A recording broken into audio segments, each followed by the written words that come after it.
So that's a great question. I think technology can help us build better cities. I think there's a lot of advancements with electric technology, for instance, and batteries. But I would focus that less, again, on like individual technologies like cars, and more like, can we have electric buses, can we have electric fleet vehicles, and so forth.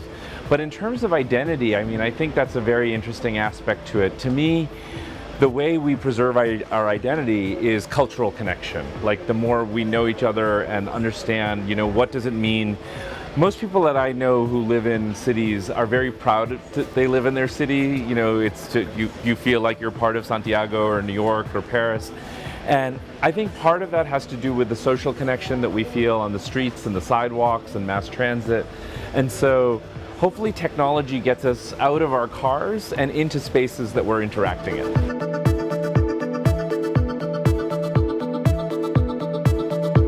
Well, I'm not an expert, but I know a lot of protests here happened around public transportation and the rise in fares in public transportation.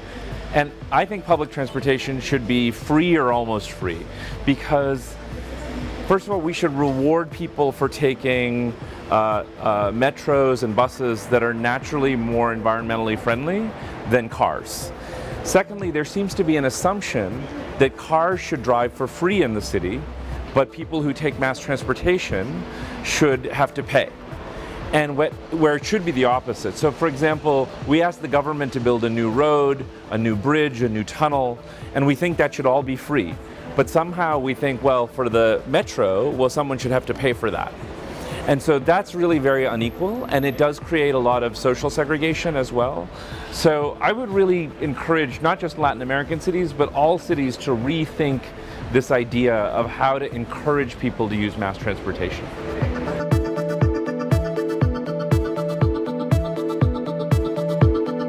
Well, I like to say that if you love nature, don't live in it.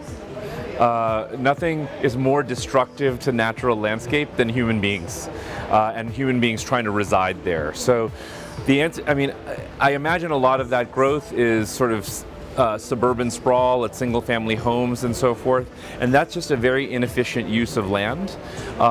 So I keep making an example of this beautiful street we're on, where, you know, the housing is 7-8 stories.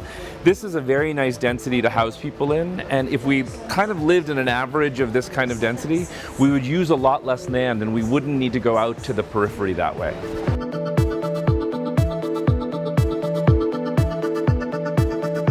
I think cities are very unequal all over the world, but I think we strive to be equal in the sense that part of why I believe so much in public space, parks, sidewalks, public transport, is I think when we see each other face to face, that we have a much more equal understanding of each other. So someone who looks different from us, or maybe earns less money than us, is actually much less threatening in real life than they are on Twitter or Facebook, or, you know, living in a peripheral area somewhere.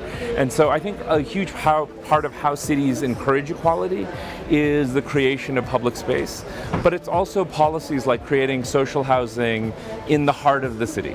So I think that many of us are advocating for the idea that you need to build social housing, and I showed one project today that's right in the middle of the city, not off so everyone has a right to the city. Well, I think this is a great question. I think the correlation between urban segregation and educational segregation, again, has to do with the fact that if you put all the poor people in one place or several places on the periphery of the city, those schools are going to struggle because those schools aren't mixed. And, you know, the thing is, the more mixed our schools are, for poor children, that's a good thing because they see examples of how other people study and how other people learn. And for rich children, it's a good thing because they see how the rest of society lives. And there's more, I think, much more understanding about the world that can come from that. And so it's not a surprise, you know, if you put poor people in ghettos and ask all of their social services to be completely separated, there will always be social problems. We've seen this all around the world. I